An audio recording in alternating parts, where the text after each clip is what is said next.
మనం ఆదివారం మందిరం మానేయద్దు, బలారాధన మానేయద్దు, ఉపవాస కుడుకులు మానేయద్దు. మధ్యాహ్నం భోజనం అయిపోతాయి కదా, ఇంకా రాత్రికి మనం కలిసి మళ్ళీదని చెప్పి చాలామంది మానేస్తారు. మధ్యాహ్నం భోజనం అయిపోతాయి, ఉపవాస కుడుకులు ఏమవుతాయి, ముగించి పడ్డా ఇంకా రాత్రి రారండి, రాత్రి రారు. మీరు అలాంటి కాదని నేను అనుకుంటున్నాను. ఏంటి, ఖచ్చితంగా దేవుని దగ్గర నమ్మకమైన జీవితాన్ని మనం జీవిస్తే మనల్ని ప్రేమించే దేవుడు, మనల్ని పోషించే దేవుడు మనలో ఉన్నతమైన స్థితిలో నిలబెడతాడు. దేవునికి స్తోత్రం. హల్లెలూయా. నా మట్టుకు నేనే ఏంటి పండిత పుత్ర, నా మట్టుకు నేనే, నా మట్టుకు నేనే. నన్ను పెంచినవాడు పండితుడు, నేను సుంత.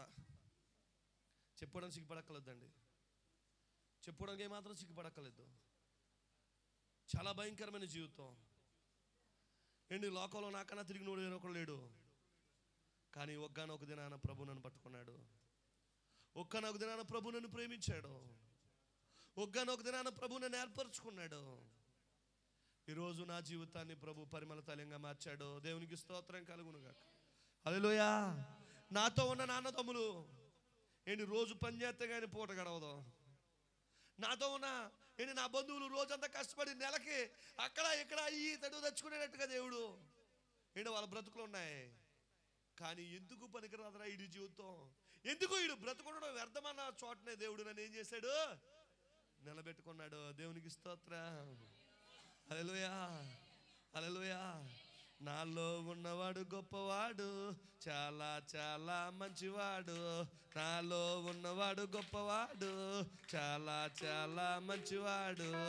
ఆయనే యేసయ్యా, ఆయనే యేసయ్యా, ఆయనే యేసయ్యా, ఆయనే యేసయ్యా. నాతో ఉన్నవాడు గొప్పవాడు, చాలా చాలా మంచివాడు. నాలో ఉన్నవాడు గొప్పవాడు, చాలా చాలా మంచివాడు. ఎవరండి మనలో ఉన్నవాడు? చాలా గొప్పవాడు. సండే స్కూల్ పిల్లలు పాడుకుంటారు ఈ పాట ఏంటి. మరి మీ సండే స్కూల్లో పాడతారు లేదు కానీ మా సండే స్కూల్లో పాడతారు ఏంటి. ప్రతి వారం ఖచ్చితంగా పాట పాడుకుంటారు వాళ్ళ పిల్లలు ఏంటి.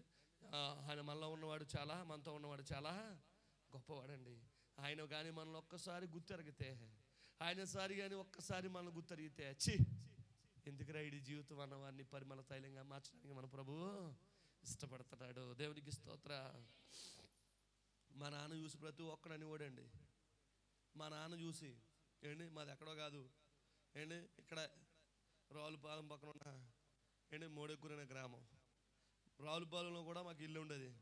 మా నాన్న ఈయన ఎందుకురా బతుకుతున్నాడు, వీడు బ్రతుకెందుకురా అనేవారండి మా నాన్న. వీడు బ్రతుకెందుకురా అనేవాడు. సొంత ఇంట్లో వాళ్ళే వదిలేశారు, నా అనుకున్న వాళ్ళందరూ వదిలేశారండి. తాగుతున్నాడు ఈయన, ఎందుకని వీడి జీవితం ఎందుకని చెప్పేసి నా అనుకున్నవాడే కూడా ఉండి పాడు చేశారు మా నాన్నే. దేవుని ప్రేమను మా నాన్నకు పంచాము. ప్రభుని తెలుసుకున్నాడండి, తాగు నుంచి మానేశాడు. మోడెకూరులో చక్కని ఇల్లు ఇచ్చాడు దేవుడు. ఈరోజు ఏంటి ప్రతిదానికి ఇంటికి పెద్ద కొడుకుగా మొదటి శుభలేఖ తెచ్చిస్తున్నారండి. దేవునికి స్తోత్రం కలుగును. హల్లెలూయా. చాలా పెద్ద సాక్ష్యమే, కానీ షార్ట్ కట్లో 2 మాటలు చెప్తున్నాను. మీకు కావాల్సిందల్లా ఒక మాటే, నీలో ఉన్న అపవిత్రత జీవితాన్ని విడిచిపెడితే, నీలో పనికిమాలిన జీవితాన్ని విడిచిపెట్టగలిగితే, నీలో ఉన్న దుర్నీతికరమైన జీవితాన్ని విడిచిపెడితే, ఏ మచ్చలేనివాడుగా ప్రభు సన్నిధానంలో కనబడితే ఆ పరిశుద్ధాత్మ దేవుడు మనల్ని ఒక ఉన్నతమైన స్థితిలో పెట్టడానికి ఇష్టపడుతున్నాడు. దేవునికి స్తోత్రం. హల్లెలూయా. ఉన్నతమైన స్థితి కావాలి. ఉన్నతమైన స్థితి ఎత్తానంటే ఎవడొద్దనుకుంటాడండి? నేను వద్దనుకుంటానా, మీరు వద్దనుకుంటారా? ఎవడొద్దనుకుంటాం? ఉన్నతమైన స్థితి ఇస్తానంటే ఎవరు వద్దనుకోమండి. కానీ అటువంటి స్థితిని ఇవ్వడానికి మన ప్రభు తప్ప మరి ఎవరో లేడు. దేవునికి స్తోత్రం. హల్లెలూయా, హల్లెలూయా. నాకు వివాహమై 9 సంవత్సరాలు అయింది ఏంటి. వివాహమై 9 సంవత్సరాలు అయిందండి ఏంటి. 9 సంవత్సరాల ముందు మా తాతగారు నాకు పెళ్లి చేయడానికి అని చెప్పేసి సంబంధాలు ఎదుగుతుంటే, సంబంధానికి వచ్చిన వారు ఒకటే మాట అనేవారండి, ఈడు బతికేంటి, ఈడేంటి, ఈడి పిల్ల ఇచ్చేదేటి అనేవారు. ఈడు బతికేంటి, ఈడేంటి, ఈడికి ఏముంది, నాకేమీ లేదు, నాకేమీ లేదు, వీడికి ఏముంది, ఏమీ లేదు, వీడు బతికేంటి అన్నారు ఏంటి. దేవుడు కుటుంబాన్ని ప్రేరేపించాడు, ఏమి లేపనా పర్లేదు వీడికి ఇచ్చి పేరుతో చెప్పి పిల్లలు ఇచ్చి పెళ్లి చేశారండి. ఇచ్చి 9 సంవత్సరాలు తిరగకుండా దేవుడు అన్ని ఉన్నవాడుగా దేవుడు చేశాడు. దేవునికి స్తోత్రం. హల్లెలూయా. ఏమీ లేని ఉట్టి పాత్రని కేవలం కట్టేసి తినడానికి మాత్రమే. కొడుకు ఒకటే, తన ఒకటే వేసుకోవడానికి మాత్రమే ఉందండి. గిల్లో వాళ్ళ మాత్రమే వేసుకోవడానికి ఉంది. ఆ ఒట్టి పాత్ర నిండిన పాత్రగా దేవుడు చేశాడు. కరువు దినాలన్నీ కూడా లోటు లేకుండా దేవుడు చేశాడు. 50 లక్షలు పెట్టి మందిరం కట్టానండి. ఏంటి 2 లక్షలు? 50 లక్షలు పెట్టి మందిరం కట్టాను. ఒక చోట 15 లక్షలు పెట్టి మందిరం కట్టాను. ఈరోజు దేవుడు గడిచిన 5 సంవత్సరాల్లో ఈడు బ్రతుకులో ఏది లేదన్నారు. దేవుడు నేనున్నాను రా, ఏది లేకపోయినా అన్నాడు. ఉన్నతమైన స్థితికి దేవుడు తీసుకొచ్చాడు. కేవలం దీన్ని నమ్మి నా హృదయంలో ఉన్న ప్రతి పాపాన్ని, నా హృదయంలో ఉన్న ప్రతి అపవిత్రతని, నా హృదయంలో ఉన్న ప్రతి చెడును విడిచిపెడితే దేవుడు అన్నీ ఉన్నవాడిగా దేవుడు చేశాడు. ఎందుకనంటే ఆయన నన్ను ఏం చేశాడండి? గుర్తిరిగాడు. ఇదిగో నా కుమారుడు ఇక్కడ ఉన్నాడు, ఈయన ఎలా ఉంచితే నాకు అవమానం అనుకున్నాడండి ప్రభు. ఈయన ఎలా ఉంచితే ఎవరికి అవమానం అండి? ఆయనకే అవమానం అనుకున్నాడు. ప్రతి ఒక్కడు చూసి ఇడికేమి లేదంటే నాకు అవమానం అనుకున్నాడు ప్రభు. ఆయన అవమానపడకుండా, నన్ను అవమానపడకుండా ఆయన చేశాడు. దేవునికి స్తోత్రం, హల్లెలూయా. దేవుని దగ్గర నీవు అవమానం పడకుండా, నీ కుటుంబం అవమానం పడకుండా, ఇరుగు పొరుగు వారి ద్వారా నీ జీవితం అవమానం పడకుండా, నీ భర్త అవమానం పడకుండా ఈరోజు ప్రభు ఏం చేయబోతున్నాడు? నిన్ను చేయబోతున్నాడు. నలుమూలల్లో దాచి ఉంచబడిన ఏం చేయాలంటండి? నీ పాపపు జీవితాన్ని, దేవునికి వ్యతిరేకమైన అపవిత్రత జీవితాన్ని, దేవునికి అనుకూలంగా లేని జీవితాన్ని ఏం చేయాలంటండి? మనం ఎలా కనబడతాం? మేడిపండు చూడు మేలుమయుండును. మేలుపండు చూస్తే ఎలా ఉంటుందటండి?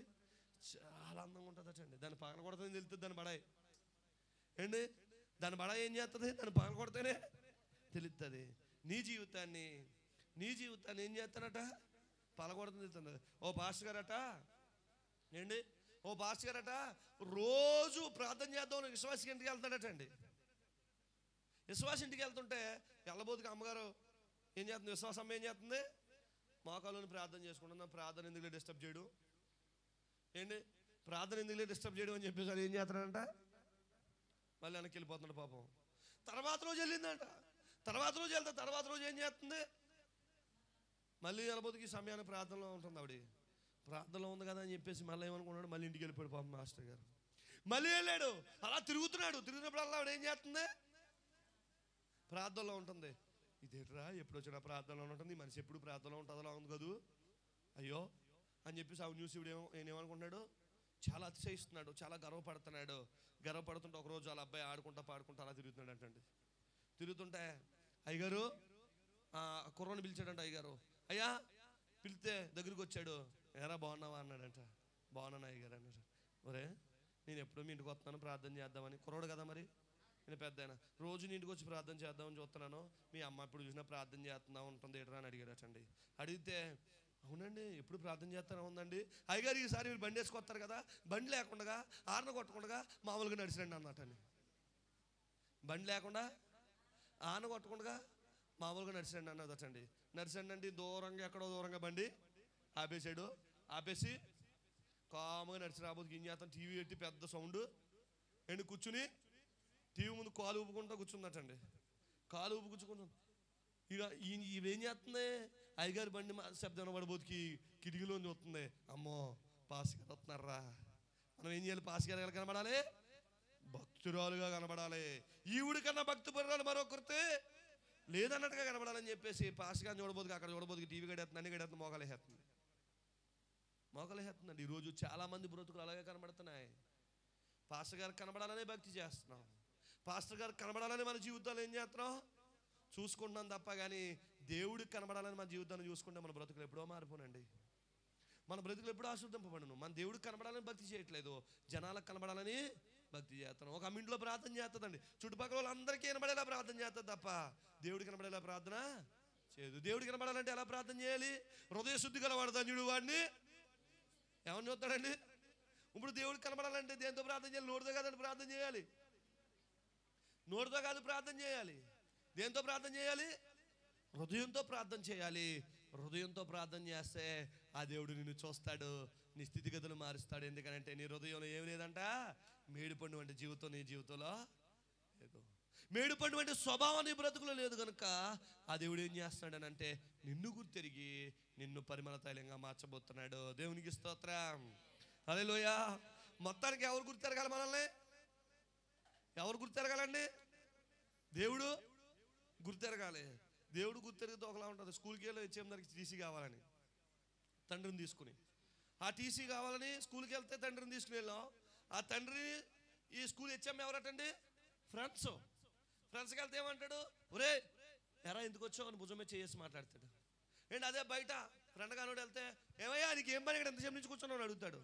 ఏంటి ఎంత తేడా ఉంది మాటకి ఎంత తేడా ఉంది? మన హృదయాన్ని కలిగి ప్రభు దగ్గరికి వెళ్తే, హృదయ శుద్ధి కలిగి ప్రభు దగ్గరికి వెళ్తే, హృదయ శుద్ధి కలిగి ఏంటి కూడుకులు ముగించుకుని మనం ఇంటికి వెళ్తే దేవుడు ఏం చేస్తాడు? మన బ్రతుకులో కార్యాన్ని చేస్తాడు. దేవునికి స్తోత్రం, హల్లెలూయా. లేదంటే మన బ్రతుకు అలాగే ఉంటుందండి. ఎక్కడేసిన గొంగలు ఎక్కడ అన్నట్టుగా ఉంటుంది. మేడిపండు చూడు మేలుమయుండు, పట్టు విప్పు చూడు పురుగులైనట్టుగా ఉంటుంది. పైకి మాత్రమే భక్తి కనబడుతుంది తప్ప కానీ ఏంటి నిజానికి మన జీవితంలో ఆత్మీయ జీవితం ఉండలేదు. కాబట్టి దేవుని కార్యాన్ని చూడలేకపోతూ ఉన్నాం. దేవునికి స్తోత్రం, హల్లెలూయా. 2 పేతురు రాసిన పత్రిక 2వ అధ్యాయం 12వ వచనం చదవండి.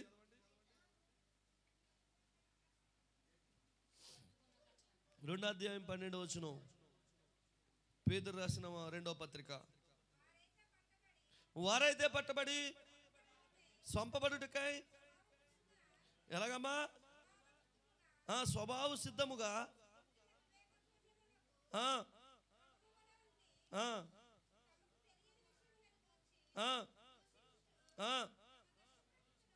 దాని దుష్ట ప్రవర్తన